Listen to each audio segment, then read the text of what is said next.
I am the one and only Eagle Double T.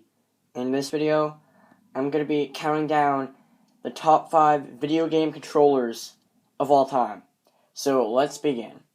Coming in at number 5, we have the Wii Remote.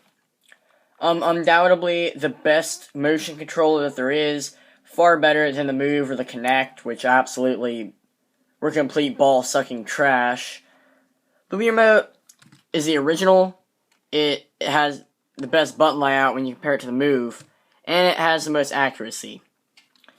The button layout is just great. I mean, you got your A button, and, your gamepad is just right there, the two main buttons that you use, and the B button's on the back, so you still have your main A and B button and your gamepad, so that's a really nice design.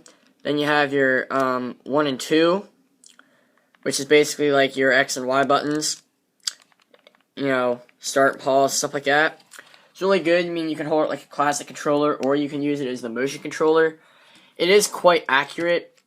It's fairly well built. It has a speaker, which was one of the first controllers to do that. And you could add the Wii Motion Plus for even more enhanced gameplay, or even some Wii Remotes later came with it built in. So, altogether, the Wii Remote is a great motion controller.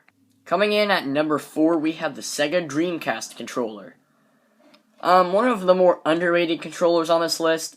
It really is a great one. It's comfortable, it's innovative. It had these VMUs, virtual memory units. Acted as a second screen and a memory card.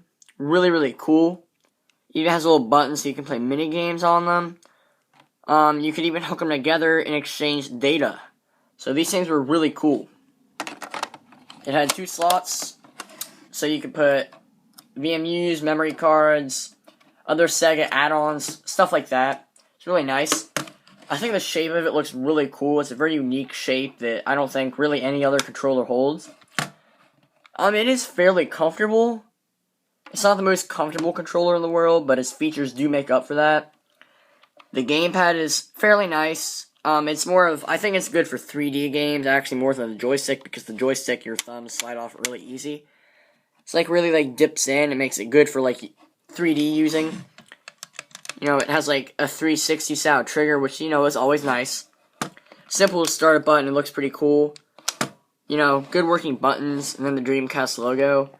Overall, the Sega Dreamcast is a fairly comfortable controller with a really nice amount of features.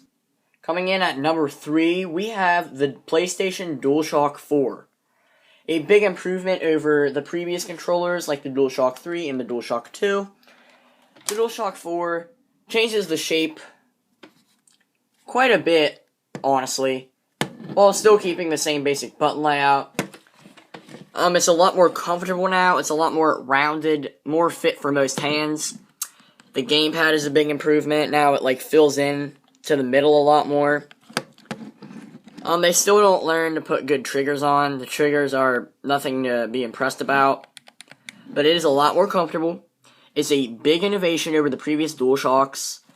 It's rechargeable, even though the battery life is complete crap. It's textured, which is nice. The joysticks they're okay. But overall, I'd say the DualShock 4 made it to number 3. Mainly because of its huge innovations over the previous DualShocks. Coming in at number 2, we have the Nintendo GameCube controller. Often praised as one of the best controllers ever, or at least the best Nintendo controller ever. It is, it's really, really nice. The joystick is just amazing. Having the little notches right there actually is really, really nice. It actually does work well. It's effective. I mean, the joystick has a lot of grip. There's no dead point in it. It's really good. The D-pad is really nice. It is a little small, but it serves the function of a D-pad really well. On the other side, we have a button layout never really seen on any other controller but this. It has a central A button, great for, like Metroid Prime, which, this is the shoot button. X, Y, B. I think it's really strategically placed, and it's really good. The C-stick is small, but honestly, I've never, ever had a single problem with it, ever. even on games like Call of Duty. It definitely takes a different approach when it comes to the shape. If you compare it to like a DualShock, whatever, or an Xbox controller, it's a really neat controller. I mean, the bumper is lovely. It's okay. I mean, it is a little small, but it does work pretty good. It's really low profile. And then the triggers are just amazing. I mean, they're not like traditional triggers. I mean, they are awesome. The shape is just so comfortable. The buttons are great. And then Nintendo took it one step further and made the Wavebird, the first ever wireless controller, which was amazing. Coming in at number 1, we have the N64 controller. No, I'm just kidding. I'm not stupid or anything like that. It is the Xbox 360 controller. I'm pretty sure most of you saw this coming. I mean, it literally is like the best controller ever. I mean, there's a few things I can name wrong with it, like the gamepad is just like, it's terrible. But really, that's my only complaint that I can honestly say is something like really terrible. Compared to the GameCube controller, it's really differently shaped, but I really like it. It's really comfortable. It really fits into your hand well. Any sized hand, small hands. Like I have a friend that has midget hands, and it works fine. It works fine with him. Works fine with me. I have a lot bigger hands.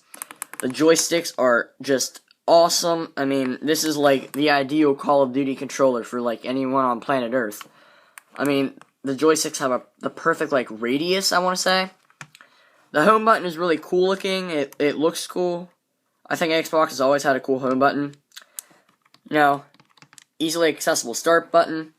Second joystick that's placed lower. It's really, really nice. The buttons are see-through.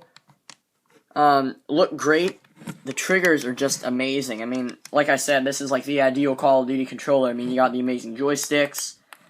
The triggers are amazing. The bumpers are great. The thing I do not like about it, though, is that it is not rechargeable. You have to buy rechargeable battery packs. But it is $20 for 2 of them. So, I mean, that's pretty nice. I mean, they're not super expensive, and they do work fine. So, overall, the 360 controller is the best controller ever. One controller I would like to mention is the Wii U gamepad. I was trying to decide between this and the Wii Remote, but the Wii Remote seems to be a lot more legendary and more widely accepted. So, the Wii Remote, got number 4. If you enjoyed this list, please leave a thumbs up, and please subscribe for more video game related content, and comment your favorite controller ever. I am the one and only Eagle Double T, signing off. Goodbye.